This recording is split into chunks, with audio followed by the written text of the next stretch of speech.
ગઈકાલે સાંજના સમયમાં એલસીબીની ટીમને એક બાતમી મળેલ કે જે ભચાઉ પોલીસ સ્ટેશનમાં જે અલગ અલગ જે પ્રોહિબિશનના ગુના જેને વિરુદ્ધ નોંધાયેલા છે એવા યુવરાજસિંહ જાડેજા વિરુદ્ધ જે છે એમની જે કન્ટિન્યુઅસલી ટ્રેકિંગ ચાલતી હતી એમને પકડવા માટે એટલે જે બાતમી એલસીબીની ટીમને મળી હતી એના આધારે એમને સામખિયાળીથી ગાંધીધામના રસ્તા ઉપર કન્ટિન્યુઅસલી એમને જે છે મૂવમેન્ટ અને ટ્રેકિંગ રાખવામાં આવતું હતું, જેના આધારે ભચાઉ પોલીસ સ્ટેશનની ટીમની પણ સાથે સાથે મદદ લેવામાં આવી અને ભચાઉ ટાઉનના બહારના જે ચોપડવા પુલનો જે વિસ્તાર છે ત્યાં જે છે અમારે એલસીબીની ટીમ, ભચાઉ પોલીસ સ્ટેશનની ટીમ એમને જે છે ત્યાં રોકવામાં આવ્યા, પણ એ રોકાયા નહીં અને જે અલગ અલગ ગાડીઓ હતી એમને સાથે અથડામણ કરી અને એના પછી જે છે પીએસઆઈ ઝાલા અને ભચાઉ પોલીસ સ્ટેશનના કર્મચારી એ બહાર આવીને એમને લાઠી પણ બતાડી, ત્યારે પણ નહીં રોકી અને પછી આગળમાં ગાડી ચલાવવાનો પણ પ્રયાસ કર્યો.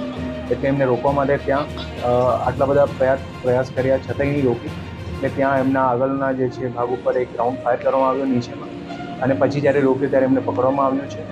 જ્યારે આ ગાડીમાં સર્ચ કરવામાં આવ્યું ત્યારે એમની સાથે જે છે બીજી એક મહિલા હતી જે પોલીસકર્મી છે જેનું નામ નીતા ચૌધરી છે, જે અહીંયા સીઆઈડી ક્રાઇમમાં ફરજ બજાવે છે.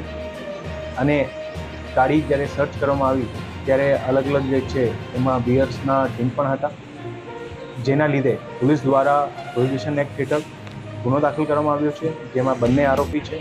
અને એની સાથે સાથે જે આખું બનાવ બન્યો એના સંદર્ભે પણ પોલીસ દ્વારા આઈપીસીની કલમ 307, 427 હેઠળ ગુનો નોંધવામાં આવ્યો છે, એમાં પણ બંને આરોપી છે. અને આજે યુવરાજ જાડેજા છે એમના વિરુદ્ધ પ્રોહિબિશનના ઘણા બધા ગુના દાખલ થયેલા છે અને લગભગ 6 જેટલા ગુનામાં વોન્ટેડ પણ હતું. એટલે આની પણ પ્રોસેસ અને પ્રક્રિયા પોલીસ દ્વારા કરવામાં આવશે અને કાયદેસરની તપાસ કરવામાં આવશે. અત્યારે આ જે બનાવ બન્યું છે એ બનાવ સંદર્ભે પીઆઈ જાડેજા દ્વારા તપાસ ચલાવવામાં આવી રહી છે અને આગળમાં એમની રિમાન્ડની પ્રોસિજર અને કાયદેસરની જે કોઈ વસ્તુ હશે એ પ્રમાણે એમને તપાસ ચલાવવામાં આવશે. પોલીસ દ્વારા બધા લોકોને અપીલ છે કે આ લોકો વિરુદ્ધ અગર કોઈની કોઈ ફરિયાદ હોય, કોઈ એના ભોગ બનેલા હોય અને કોઈને ધાકધમકી આપેલી હોય તો એ લોકો નિશ્ચિતપણે ફરિયાદ કરે. પોલીસે એ લોકો વિરુદ્ધ જે છે તાત્કાલિક ફરિયાદ દાખલ કરશે.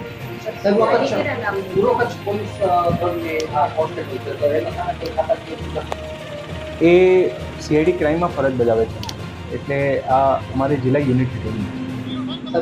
સામાજિક સંબંધો છે કે પારિવારિક સંબંધો છે કે આરોપી તરીકે જોડાયેલા છે કે શું મહિલાની ભૂમિકા શું છે? એ ગઈકાલે જ્યારે પોલીસ દ્વારા જે આરોપીને રાઉન્ડ અપ કરવામાં આવ્યું ત્યારે ગાડીમાં સાથે હતી. હવે એ લોકોનો કઈ રીતનું કોન્ટેક્ટ હતો એ બધું તપાસ દરમિયાન ખબર પડશે.